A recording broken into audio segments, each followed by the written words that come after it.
Axons Unleashed.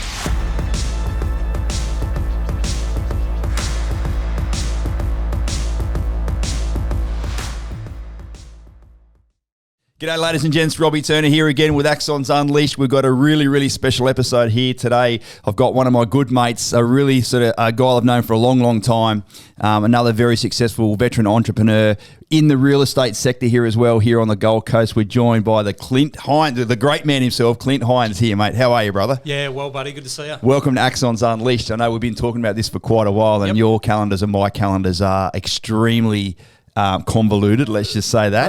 They are volatile. I would really appreciate you sort of taking the time to come to see us. Anytime. Yeah. No, How's things here on the Gold Coast for you, mate? Yeah, great, mate. Yeah, really good. Been up here now for a decade. So got out pretty much to the day around about 10 years ago. Right, and, we'll talk about that. Yeah, straight into it. Yeah, good stuff. Yeah. I love these little podcasts, and I'm like, I want to learn where you grew up, why you joined the army. What was your time like in the military? You and I crossed paths many times, of course, in Australia. Deployed, working with some really high-end capabilities. So we'll be careful about the way we speak about that, of course. And then as you know, mate, the time comes whereby our time in the service comes to an end. Yep. How do you transition? How did that make you feel? What happened then? What are you doing now? And boom. I love going through this sort of stuff, and your story in particular will resonate so much with all of our listeners, mate, which is, you're happy to share as much as what you're comfortable with? 100%. Great. Yeah. Well, tell us, let's go back to the start. Where'd you grow up? Tasmania. Oh. Tassie boy. I don't need to make any jokes about that. No, not at all. Not at all. But I grew up in Tasmania. Actually, my grandparents met during the Second World War. My grandfather was doing his training out of Canungra before he went to New Guinea. My grandmother was from Tweed Valley, and the rest is history. My grandfather, Pop, was from the west coast of Tassie, and I always say to my old man, what was Nan thinking? Yeah, to go down the west coast of Tassie. To go from Tweed to the west coast of Tassie. Correct. Different times again in the 40s and 50s, but hence why I grew up in the country in northwest Tasmania. Yeah. You know what? Two things you just said then I think happen more often than not. Daniel, would you agree? People that have family history with people in the military, which may or may not had an influence about why you joined, and a lot of people grow up in the country as well. Yeah. Yeah, I think it's just that easygoing lifestyle, having a bit of resilience and grit in your lifestyle. When you grow up in the country, it ain't fucking easy. No, you've got it. You know what a hard day's work is. Yeah, you do. You do. That's why we laugh when we get to the Gold Coast. Yeah, well, that's true. The times of me doing a hard day's work are over. I can tell you that right now. You got your latte. Yeah, for sure. So, mate, how was your upbringing, and when did that first little spark of maybe you joining the military, come into your life? Yeah. Oh, mate, well, my father, to supplement the income, always in small business and everything, but he was actually a professional shooter. Back down on all the farms and everything around the northwest and northern Midlands of Tasmania. So I grew up with a gun rack above my bed. Now, if you say that to the normal person on the coast here, they look at you a little bit weird. Yeah. But that was it. You had the Ruger and the Bruno above the bed. Always out there, out in the elements, trout fishing, shooting, all that kind of thing. So it set me up well to go, okay, I know I want to transition, finish year 12. I didn't want to go to university. I think the forces is the way to go. Did you ever think about going to Duntroon? Because you're an incredibly intelligent, well-spoken, switched-on guy. And I did half my career as an OR, then went to officer. Correct. So, yeah, so it's... Got a story behind that. Yeah. And I ask a lot of people, even some of our clients now, they're like, I'm really happy being a corporal. I'm like, fuck, why don't you go to Duntroon, mate? Like, go be an officer. I can assure you the military was made for officers in that decision-making and leading and sort of stuff there. But you just went straight to Kapooka, I take it. Yeah, I did. Actually, I'll tell you the truth. Go I actually failed part of my test to go to Duntroon. Oh. And they said, so you can do this. And I was like, what? Can I do the test again? How old were you though? I was only young, mate. I was only probably 18. Yeah. It was pretty much that didn't help the decision-making process for them, I would say, because I was young. Yeah. Even though very mature, coming from where I grew up, everybody at the age of 16, you're in the senior side for football. Yep. You're in the elementary. Driving tractors at home that you're not really supposed to. At home and so, taking the parents' car for a spin at the age of 13 out the back of the country. Same. Yeah, Yep. same. Yeah, Yep. It wasn't a rarity. It was pretty much especially a weekly when occurrence. they're fucking drunk and they're Correct. like, you're now driving us home. Yeah, exactly. And even that didn't happen all the time. Well, my parents used to own a pub in country Tasmania. Even so better. all of a sudden I wondered why I was so popular because the cool room was at the back of the pub. But so all these great stories and everything. But it just set me up well. So I actually got into electronic warfare. I was meant to go into airframes and engines on the Black Hawks. But that waiting period for the IETs was 18 months. And I went, well, I might as well go to uni. Yeah, right. And then all of a sudden, one of the warrant officers down there was XEW. So I went into that stream, and actually when I started to get into becoming a bear and into electronic warfare, it was really at its infancy, and then it just absolutely What year was took this? off. We're talking 1999. Yeah. So Op Gold was coming up with the Olympic Games. You'd learn this later, but the capability transition into SOCOM was done out of plans out of 152 in Perth. Right. And that bear component now is massive. But that was the start. It was 4-seat trip. Yeah, well, mate. Well, that's one of those things. As technology evolves, there's more focus on technology, which then enables what the warfighter needs to do on the ground because they're bundled up with technology these days as well. It's a golf bag approach, and it always will be. Yeah. But even more so when you and I were overseas together, that was it. We had to think outside the square for the force elements because we only had so many EW operators to spread through FE Alpha and Bravo. That was without the guys I had at Task Force 310. Yeah, and even then we were trying to use a whole lot of other theatre assets that we didn't own, so we had to bid for them. And I know you were doing the majority of the bidding, and I know when you got lines of support for us, it was a hoot because we knew our targeting was going to be enhanced in the next 48 hours or so. But how'd you find your time at Kapooka? I enjoyed it. Yeah, right. Yeah, I really enjoyed Head it. shaped, I ran into you. Yeah, that's right. This man, ladies and gentlemen, actually taught me how to do ropes, except the Robbie Turner of could go up ropes without using his feet. Yeah. So that was the first time we met, and you would remember that because I was just a red tabber. Yeah, well, there you go. I do not remember that. That's the first time you've told me that. Yeah. Yeah, there you go. Told my wife this morning, she said, where are you off to? And I said, to speak to Robbie. How'd you meet him? Well, actually, met him back there. What month was that? November. So it was late in 99. Yep. Righto. I had, do you know Sean Spain? Yeah, Spainy. Yeah. Yes. He's in the real estate sector as well. He was one of my recruits down in Kapooka, actually in my bloody platoon. There you go. So yeah, I'm going to get him on the podcast as well soon. I know he's had his bloody sore back lately, etc. So it's I look at myself back then. I was a 27, 28-year-old buddy. You would agree. Green running through my bloody veins. Yep. Loved the military to the nth degree, and I'm just I fucking loved it. So, I'm glad you enjoyed your time down there. And so you went to IETs. You said you were going to go a certain path. Turned right instead of turning left, and then buddy went into to the signals intelligence. Yeah. So down to Watsonia, then up to Kabbalah to JDS there to do your basic training, I guess your IETs, and that goes for 12 months, language intensive. Back then it was Morse code. Yeah, still take Morse code. Yeah. Did you really enjoy getting into that really technical side and sort of behind the curtains, super spooky sort of stuff? Did you know you were like going down that path? No, what I enjoyed, I was actually one of the few that was lucky enough to go straight into a field unit after IETs. Usually a lot of the EW lads from the Army go down to Canberra. Sure. I went the other way and straight into Timor and then into the tactical side of things straight away. I only done, 6 to 9 months straight over 3-hour hour into Timor, then bang, posted to Perth. Right, The learning curve was very steep because when you're over in Perth, with that capability come very senior members of SASR. You know, the Howie Kents, the Rob Powell, like all these lads. Yeah. So they taught you a lot, and also going out on patrol. Here you are. You've pretty much touched a stire. Now, I've always been good with rifles, but straight away they're down the range is teaching you how to look after yourself. Yeah, they weren't even using them back then. They had sort of some way more advanced weapons, which is good. Correct. Mate, that's gold.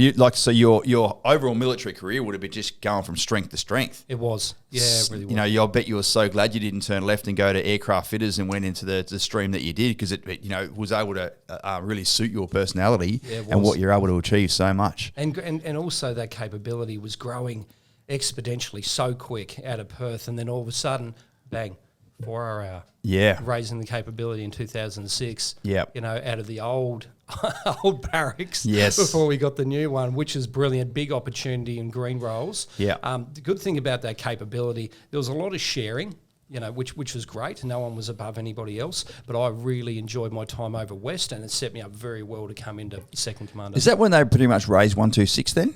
Yeah, that was already established, there. but then that's all right. You tack on to Correct. that, and then away you go. Yeah, you need to exactly. replicate what was happening 152. Especially in the contingency piece. Mm-hmm. Yep, and with green rolls. Yep. Yeah, and then what was it like? I know there was a real focus on some of that analysis of that type of information over in Afghanistan to do some targeting as well. And I think that's where you really came into your fore and like really started to spread your wings, I should say, into that sort of fore there to really bring the capability into some type of targeting which hadn't been done before. Yeah, that's right. That's right. Without going too far into it, but that was the great thing, and especially with some of the members that we had at Zulu Troop in 126, the guys that really knew their stuff, but were very, very good on the ground. And it got to the point where when we're rotating in from rotation 4 with Alpha Company through to, you know, pretty much the end. You know, I was going back for my 5th when I decided to get out of the army, because it comes to a fork in the road.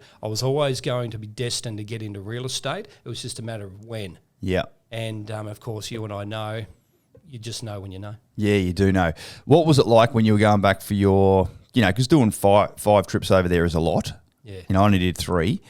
You know, and only. Yeah, no. Well, there'll be a lot of listeners that'll never do one, or only maybe did 1 or 2, and they're like, "Wow, that was fucking arduous, and it took a really big toll on me." And everyone's got their own lunchbox that they live in, but you did 5, so No, you know, 4. I was going back for my 5th. Got it. I was I decided to punch out. Yeah. But everybody knew. Look, and just about to mention a name, Rock. Tony Rockoff. I spent 3-4 months with Rock in his vehicle with our tactical chess game going on all the time. Yeah, and it was he loved his chess, didn't he? Bloody loved his chess, and I only ever beat him once, so I think he let me win. I never did it.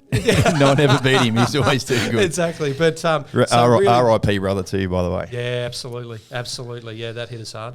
But so things like that. But it was just great to be over there developing that, I guess, that capability with an absolute great top bunch of lads in that FE. Absolutely loved it. Every minute of it. I mean, some of those walks we did, fuck. Yeah. That's it. For those not used to Axons Unleashed, and you said you hadn't listened to an episode, but you've come into it like you've been here since the start. When Clint said some of those walks, fuck, what he really meant was they were really hard. That's a technical term, isn't it? Yeah. When took a lot out of you. When you see grown men cry, into target, fight, tactical questioning, SSC, all that kind of stuff, and then punch out. And I think there was one time in 2007, Rufus, and I mean, oh God, every time I think of that bloke, I just start laughing because he's the epitome of a soldier. Isn't he? And an absolute great leader of men. Because you want to follow that kind of guy, especially when you're impressionable, younger. You're looking for a bit of a father figure. Well, that man was fantastic to go away with. Loose as hell, but great. I've never heard I've never heard anyone say a bad word about that great man Rufus. So if you ever get to listen to one of these, brother, I hope you're doing bloody really, really well. Yeah, same. So, yeah, kudos, absolutely. Yeah, for sure. When did you know, or when was that little penny drop moment where you're like, I don't want to go back there again, and I don't think I want to continue wearing the green anymore? Tell us about that. Try and do a bit of a memory recall about what those thoughts, feelings, emotions, mindset, fuck, what am I going to do? What's my family going to think? Yep. I've got to walk away from all these great blokes and amazing relationships that we've just had, guys that are with us and not with us anymore. So, like we'll go through a whole range of emotions. Look at that amazing little brass band on your wrist there. What happens to you? What happens to someone when they're like, I don't want to be part of this anymore? It's funny because some of the hardest times overseas were in the earlier part of SOTG for myself. Losing Sean McCarthy, we haven't gone out on patrol yet. You know, interpreter loses his leg, other guys are getting shot, main blown up, all that kind of stuff. And that comes with going to war, and we expect that. But it's also the mental fatigue of getting yourself up year after year after year, because, I mean, at the end of the day, you do realise this when you get out, and we love everybody still serving. All my best mates are still in the green. But it's a round peg for a round hole, Robbie. It really is. And it's just that prolixity of how you feel over a number of years doing the mental side of things, not the physical side. We're all very fit, pack fit, and willing to work for one another. It's the mental capacity as an individual that where I went, if I cannot go away and be 100%, because being in that force element and also in force protection, like in electronic warfare, tactical SIG, it's a big part of it. Everybody used to be getting some shut-eye on patrol. I was still listening. That's right. You know you what had I mean? to. Yeah, you had to. Because they were all very active at night time. Extremely. Yabba. I'll never forget a play patrol down in Mirabad, and everybody's been in Afghanistan has fucking gone down there a few times. And Matt Cards turns around to me. It's pitch black. It's absolute. We just got to the force separation point, and Cards turns around. Fuck, it's quiet. And as soon as he said that, straight away, I said, you had to say it, didn't you? I'll never forget just these idiosyncrasies and moments you have overseas. But that was it. If I could not go away 100% committed, like when we were away on ops and the Fat Sea and everything as the ULO, mate, there were times where I'd be flying around the country. I think I went for 2 days straight without sleep. If you cannot give that kind of effort to those men and women that are on the front line, don't go. Yeah. I haven't told this story before, but you've just sort of remembered something. When I was OC Op Support Company, one of the guys, he'd just been promoted to sergeant, and he was thinking about getting out. His name was Rowan. Did a lot of time in the CT world, and he was like, sort of brought me. He goes, "Look, Robbie, there's no calling of sir down there, by the way." It's like his first name basis, He goes, "Hey, look, Robbie, I've just been speaking to my wife, speaking to my family. Like, this is going to be the last trip for me. I'm going to get out after this one." And I just sat him down and I said, "Listen, mate, I've known you for a long time. You put me through my commando training courses back in the day. You'd been here for a few years longer than me. And we've now grown together and we've evolved together. And, you're now working with me in my company. If you don't want to be here anymore and you can't give that 110% and you're just going over for one more trip. Yeah, for the sake of it. For the sake of it, and or probably grab a few dollars on the way out. Yeah. I said, I'm sorry to do this to you, bro, but you're not going." Yeah, 100%. And he's like, "What do you mean?" That's right. I said, "You've just told me you're getting out. If you have emotionally and mentally disconnected from the unit and from the army, I've got no issues with that whatsoever." And I hadn't even thought about getting out of myself, so I couldn't put myself in his shoes, but I was like, I've got to put the unit's needs first and everyone else's needs first here. If you're not in 110% like everyone else is, I'm sorry, bro, but you're not going. Yeah. And he was fucking devastated. But a few days later, he came back and saw me. He's like, "Thank you. Yeah. Thank you so much. I feel like there's a weight lifted off my shoulders now. I don't have to go. I don't have to expose myself to danger. I now have got clarity on what's going on. I'm now going to I'm going to bring forward my discharge date, and I'm looking forward to not being a military person. And I've got a job out on the outside. And Robbie, thank you so much for pushing me in that direction." So yeah, it's funny how it all sort of works out, mate, isn't it? It's funny how the people I've met that have got out of the green, or just general military, Navy, Air Force, Army, perception's your reality. And for those that put others before themselves, in my view, are the best leaders I've actually served with. 100%. Yeah, of course. Definitely. Yeah. 100%, because that's what it is. But when we get out, that's how we've generated and built very, very good businesses. It's all about one thing, and that is culture. So true. Yep. Yeah.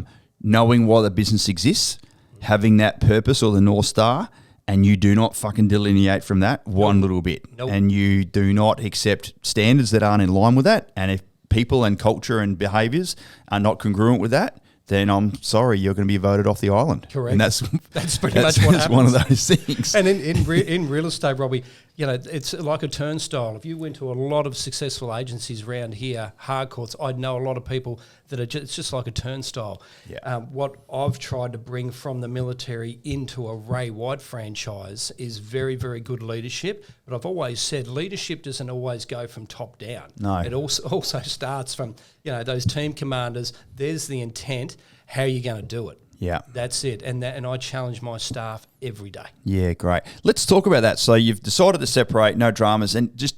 Oh, there was dramas. Oh, okay, well, so what about no problems? You've decided to separate, but maybe if you're in that mode, then walk us through your separation. Then, as soon as I knew I couldn't give 100% to Special Operations Command, it was time to get out. I'm not the kind of man that will drag something out and keep on talking about it and talking about it. When I put in my discharge, people went, "What the fuck is that?" And I said, "I'm out." Because straight away it was hard on my kids. I've got 2 daughters, Right. Amara and Courtney. Courtney's now 18 going on 19, lives in Canberra. Amara's up here with us, she's 16. wow, And I hadn't, you know, you spend so much time. And for those of you that are out there with kids when you were serving, it is such a balance to stay in the now, but also jump on that sat phone. Because being a bear, luckily I had a sat phone. yeah, true, And all the boys used to come up and say, "Mate, it's an anniversary." And I'd say, "Fucking knock yourself out." Yeah, yeah. You know, it's the taxpayers paying. yeah, Sorry. $50 a minute. that's right. But all these kind of things. So it was definitely time. Unfortunately, the military did cost me a marriage. However, it was all about the kids. And what do? You get that fork in the road. No, I'm going to do it. And it was pretty much from start to finish 1 month. That was it. I got out with Royce Flynn at 126. I think between us we had about 10 to 12 operational tours right around the world. Yeah. And it was like a mornos, a coffee, catch you later, high five, out the gate. Yeah, and that's all it needs to be. To That's be all it fair, needs to be. you don't Don't- need no, a fucking you don't. grand bloody parade. No. You know, it's Good memories. as long as you've got closure and you can say goodbye and you Yep. can, you know, shake everyone's hand and say thank you for everything. Yep. See you on the other side, and you Correct. just that door closes behind you and away you go. Yeah, that's right. And it's a new chapter and it's exciting. It's very exciting. What can you take from what you've done for the last 15 years and get stuck in your new life? But I know you're smart enough to, like a monkey swinging through the vines, you don't let go of 2 vines at the same time. You had your hand very firmly planted on another vine. Oh, yeah. Climbing ropes with hands, no feet. Well, I had 2 options. I nearly got out and went doing what I was doing on the outside for a company, bringing in equipment from America, all that kind of thing. But it would have been robbing Peter to pay Paul. Yeah. I would have been going away, doing all the capability development work out of the Same States, stuff, fucking just stay not in the army. Yeah,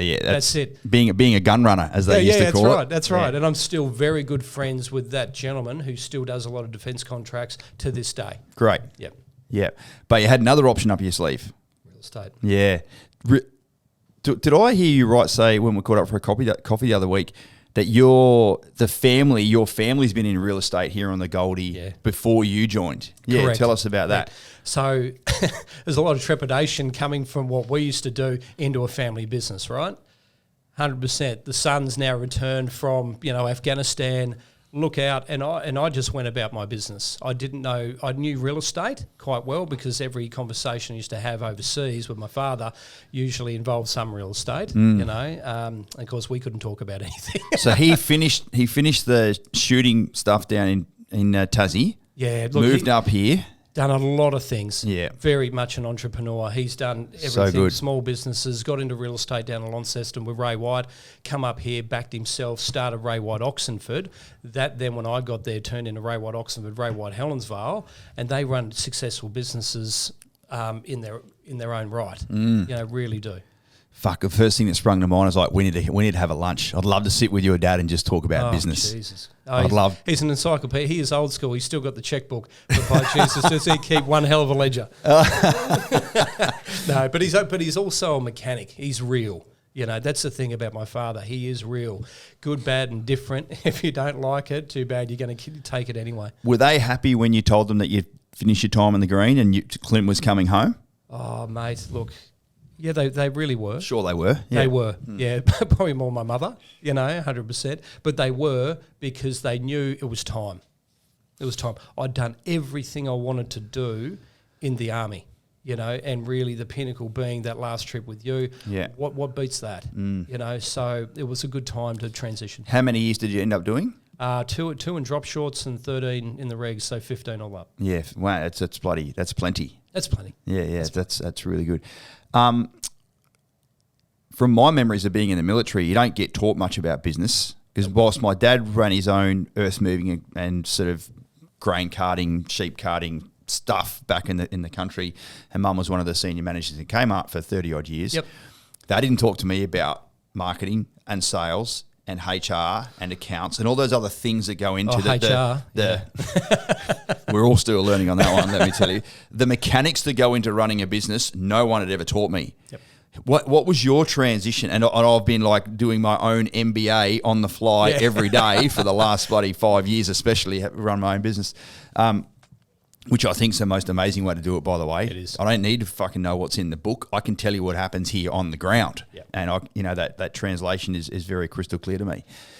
What was it like for you though when you sort of came in? What were you doing when you first started, and how did you eventually get to a point where you're the principal of your own branch or franchise now? That's right. Tell us about that. That's right. So when I come in, look, coming out of the military, your work ethic is easily above any civvy, and I'll say that openly because we know that's true. So I just come in and started ripping real estate apart, and then one of the receptionists said, "Clint, you're going to need a personal assistant." This is after month 2. And I said, "No, I just want to do my own thing." When you say, let's just sort of dissect that for a second. Work ethic, got it, yes. Yep. When you were ripping it apart, were you a sales agent, selling agent? You were in the property management? No? What were you actually doing? Sales. 100% sales focused, but starting to build my own team. And I got busy very quick. So that you'd have people that were contacting Ray White, your parents' businesses. They're like, "Hey, we've got a house to sell." You'd go out there, meet them, do an appraisal. They're like, "Fuck, you're an awesome dude. You're personable to talk to. You've got a military background. I know you're not going to screw me over. Yep. You're going to try and get the best price for me. You're going to be, great with negotiations, and you're going to handle the settlement." Correct. Like that's what you do as a selling agent, that's right? exactly right. And also building up that relationship is key. Mm-hmm. Being in sales is all about one thing, and that's relationships with people. Yep. Being able to go up and down the spectrum, as I call it, white collared right through to blue collar workers. Yep. And knowing your demographic and your community. So no one just walks into Ray White and goes, "Here's the keys, go and sell it." You've got to go and hunt your stock. Yeah, but being big in analysis and the analytical side of the fence when I was in the army, that's how I started stripping apart the burbs, as I used to call it, and it grew my team. So Ben, an analyst out of Incor, out of the RAF, was up at Canungra. He was getting out medically discharged with Crohn's, and he hit me up because I sent out a massive email back in the day and said, if anybody's on the coast, look me up. He did, ended up working for me, and that team was the quickest ever to go to number one for Ray White Queensland. Wow, good on you, mate. That is bloody fantastic. And then, did you really start to enjoy having a couple of family dinners with Dad? Because now you could openly communicate with him, and no doubt you were bouncing ideas off of him and getting mentored and taught and sort of, But no doubt he was probably giving you enough of your own reins and rope to go do your own thing as well. Yeah, he did. But one good thing about it, my parents never treated me like the son at work. It was like, no, Clint's in there, and I used to just get in there and work. Not big on gossip.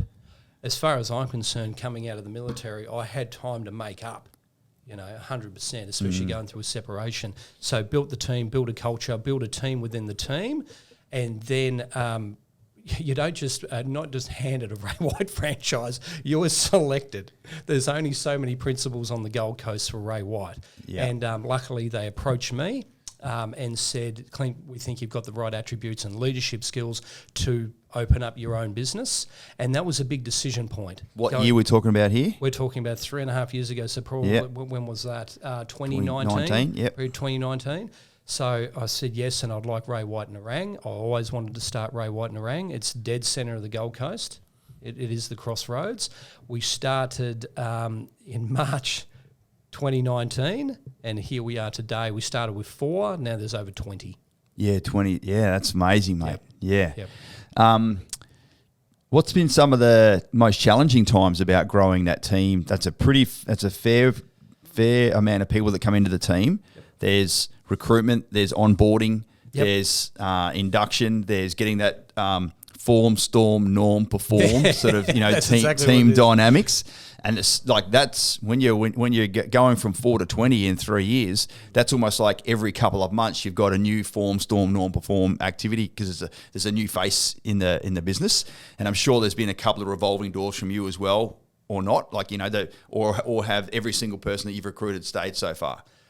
90%. Well, that's great. Yeah, but even then, so there's been a little bit of churn in there. Bit of churn. Which is natural. But then you've got to bring someone else in. So it's a constant. You call it a revolving door, and it's a very moving deck chairs, as I sort of refer to it. But when you get used to that, I suppose, and you know that even though people like you and I that did a 15 or 24 year career in the military, like that's a long time. Civvies or non-military people, we know already that they may not be with you forever.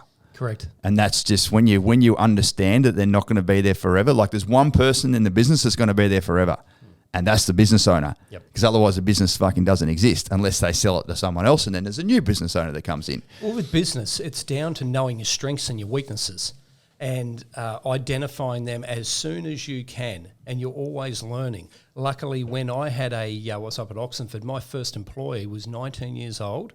He looked like a kid pretty much from the band One Direction.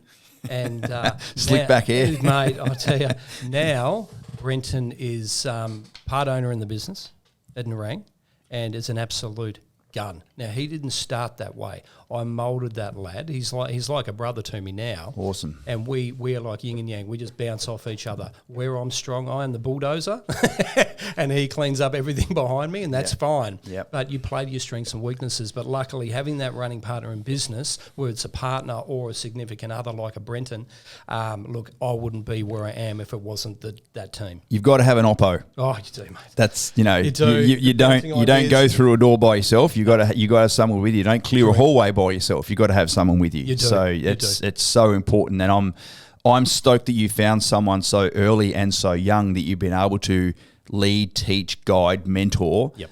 And I'm sure now he's almost a little walking, talking version of you. Mate, I tell you, he's a little general. He always says, you guys have got no idea. You should have put up with him when he got out of the army because he had the hardest apprenticeship known to man in real estate. I bet. Now I'm mellow. Yeah, just go and talk to Brenton about it. It's all good. Yeah. And Brenton's like, what the fuck? Yeah. I've certainly mellowed in my leadership approach over the years. And you do, mate. Like, and fast forward another 10 years when you've been out for 20 and I've been out for nearly, I think I'm about 18 months behind you. Yep. So 8 and a bit years for me and the better part of 10 for you. So, yeah, fast forward another 10 years, you and I will be even more mellow. Yeah, exactly. And that's a good thing. It's totally fine. It's totally fine. Because we'll have another 10 years of business experience under our belt, another 10 years of perspective, another 10 years of moving deck chairs or revolving doors, 10 years of business trends, and certainly from a real estate perspective, as I sit here now, look over your shoulder, mate. Like it's a great place to live. Fantastic. Here on the Goldie. Yep. Tam and I just finished living at Q1, as you know. Yep. And even just in and around that sort of dense part of Service Paradise, I suppose, there are older high-rises being demolished. Yep. There are New ones older going houses on big blocks being demolished and just new towers going up left, right and centre. It's great to see. And then certainly in the burbs, as you describe it, be that Broadbeach Waters on the fringe Yes. or all the way out to Nerang and or Wurrungary or whatever it's going to be, there are older houses being knocked down and brand new fucking McMansions being erected. Yep.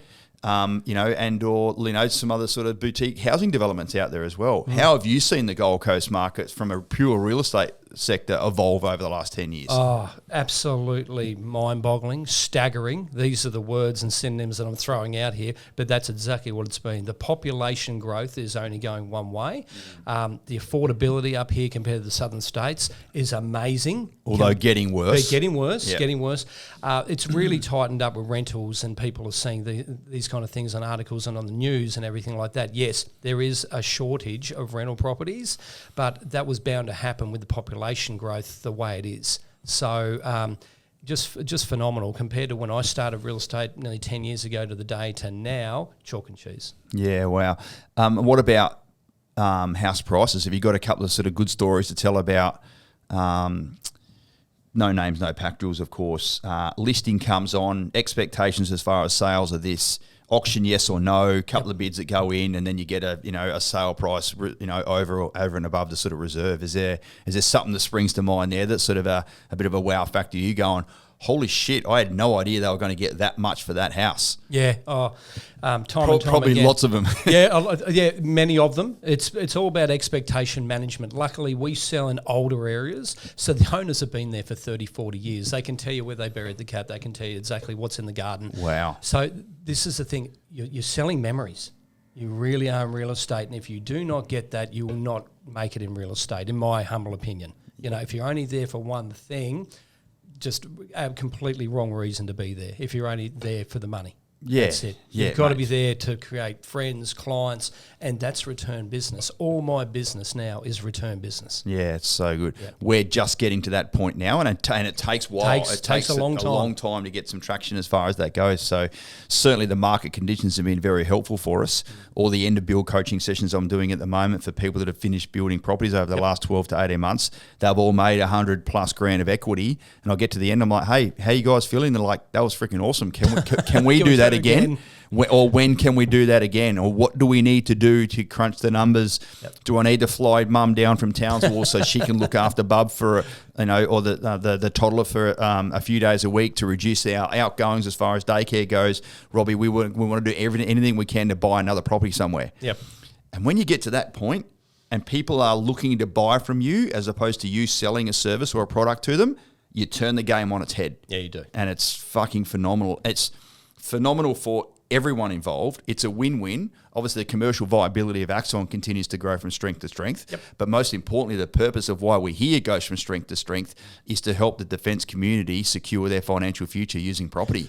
And when I'm able to do that not 100 times a year, but 200 times a year, and now, we've got 400 properties that we've bloody done with over $150 million of wealth that we've injected back into the sort of defence community. Good feeling. It's a fucking amazing. Like, I don't have $150 million, but we've helped create that much wealth in the defence community. Like, it's so good, isn't it? It's setting up these families, and back in the good old days when you're cutting out the clipping from the paper so your kids can have a pizza. I remember doing this in Perth. This is no bullshit.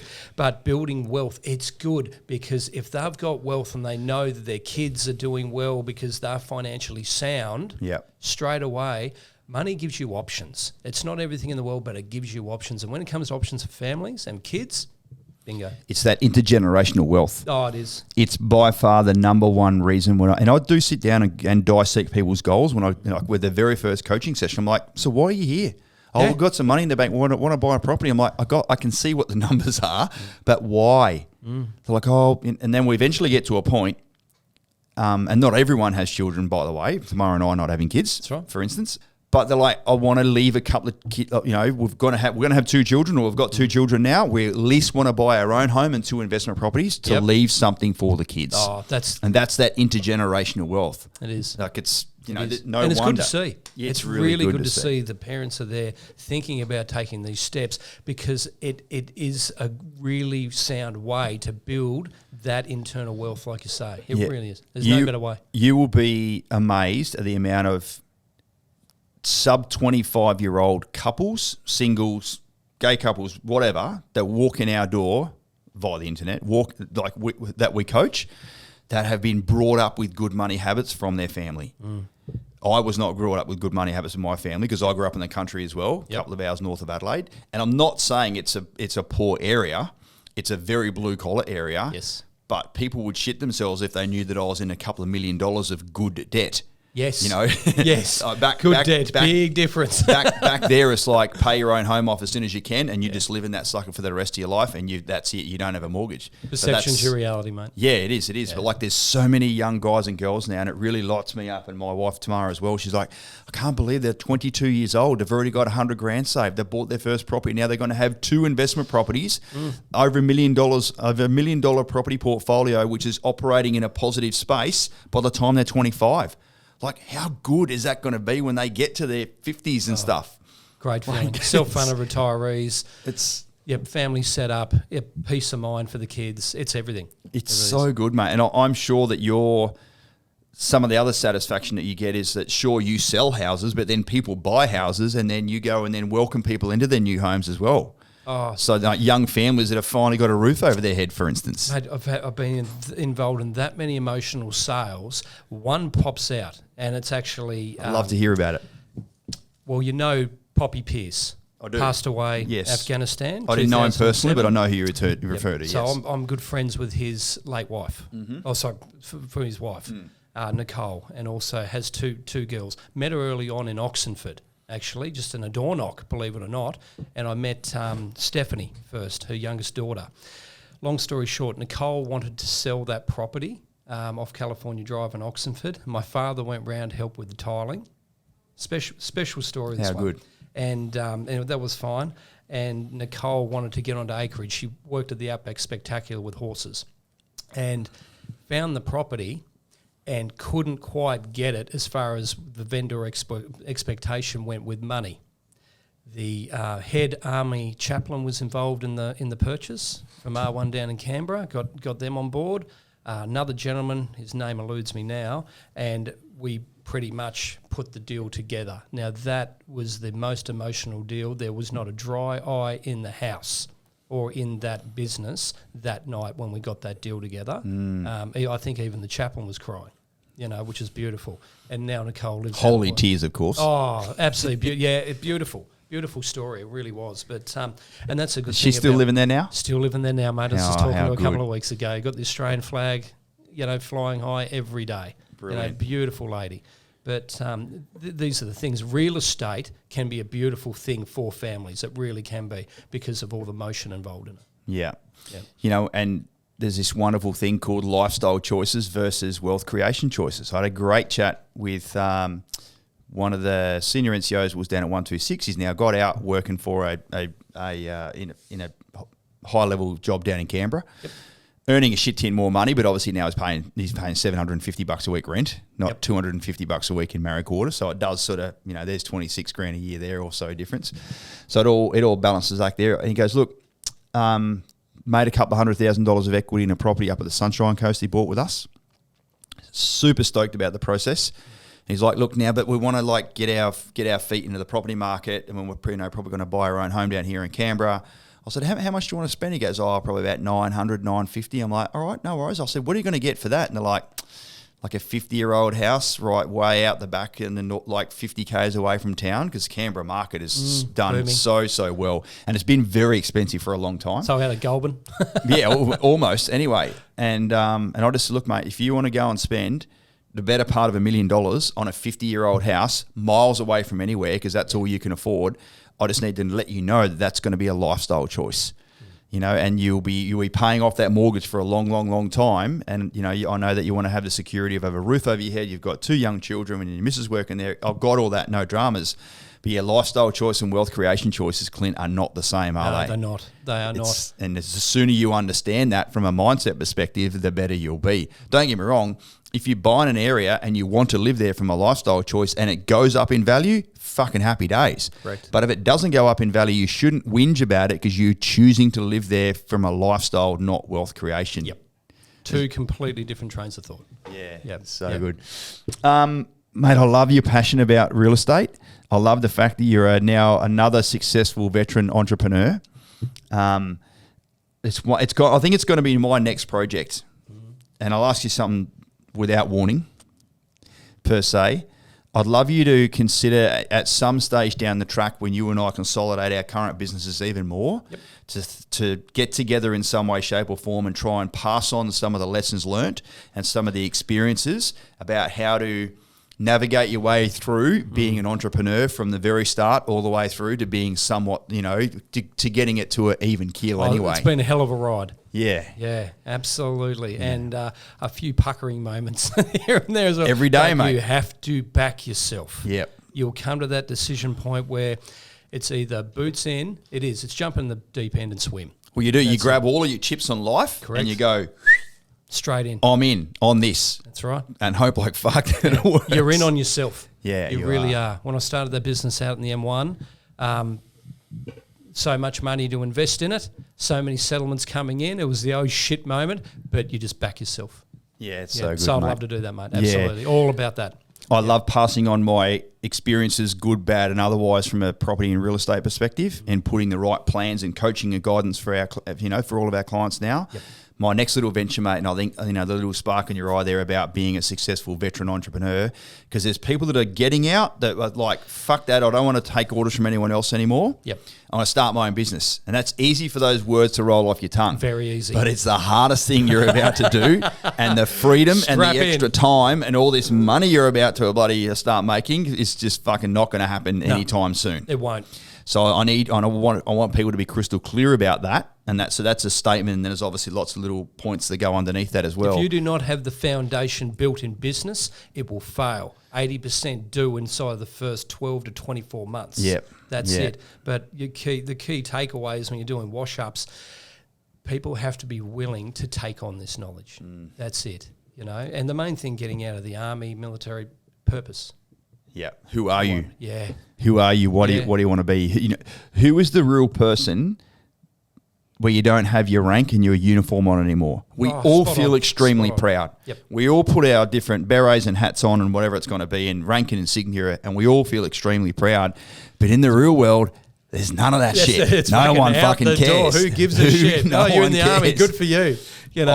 We think we're in a patriotic community to a point. I see all these people on LinkedIn, and perhaps I did it when I first got out as well. They're like, John Smith, DSC, MCS, AO. I'm like, mate, no one fucking cares that you got a DSC or whatever it is back in fucking 15 years ago in Afghanistan. It means zero in a corporate civilian work-based platform called LinkedIn. Yep. So, but it takes a little while for people to realise that they just it's. I watched Top Gun last night with the rest of the crew. Yeah, nice.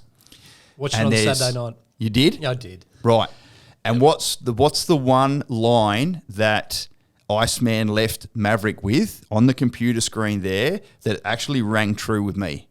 I think it was something like find a way or it's keep time doing, to it's time let to go. let go. That's right. It's time to let go. It's funny. Yeah, that really resonated at the time. It's true. I thought you were going to say do some of that pilot shit. Well, no, it is time. It is time to let go. And I went, I was sitting there, I'm like, fuck, that is so true. And we've been out 10 years, both of us. And whilst we love sitting here and having these little sessions where we can regale and talk about great mates and mates that are not heroes anymore and the wins and the losses, the one bit of advice I can do, ladies and gents, is let go of who you were in the military and find the new you. Oh, 100%. That is I'll leave true, you mate. with that. No, Clint, thank you so much for coming to join us on Axons Unleashed, mate. I reckon we're going to get you back in and we can talk about a whole range of stuff. So you and I will talk offline about that over the coming weeks and months. But promise me one thing, let's do a lunch with your dad. Thanks, brother. Thanks, buddy. Thanks for all the joining best, us. guys. Thank you.